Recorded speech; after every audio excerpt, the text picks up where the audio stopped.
சூரா மரியம் மற்றும் சூரா அல் அன்பியா போன்ற பல்வேறு சூறாக்களில் உருவ வழிபாட்டாளர்களுடன் நபி இப்ராஹீம் அலைஹி வஸ்ஸலாம் பற்றிய கதையை குரான் விவரிக்கிறது.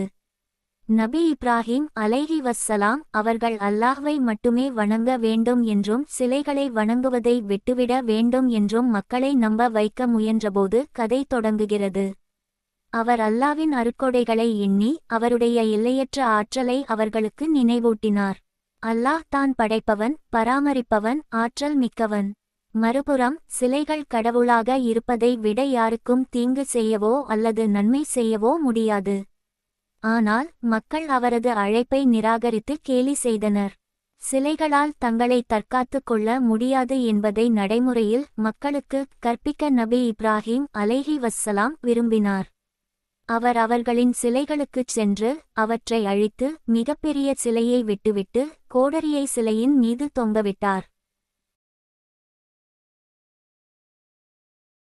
என்ன நடந்தது என்று மக்கள் அறிந்ததும் அவர்கள் நபி இப்ராஹீம் அலைஹி வஸ்ஸலாம் அவர்களை அழைத்தார்கள். அவர் பதிலளித்தார். மிகப்பெரிய சிலை அதைச் செய்தது, அவர்களால் பதில் சொல்ல முடியுமா என்று கேளுங்கள்.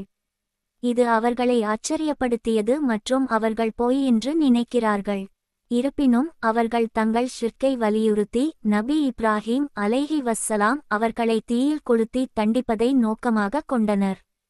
அல்லாஹ் அவரை காப்பாற்றி அவருக்கு நெருப்பை குளிர்விக்கச் செய்தார். அங்கு அவர் அல்லாவின் விருப்பத்தால் பாதுகாப்பாகவும் அற்புதமாகவும் நெருப்பிலிருந்து வெளியேறினார்.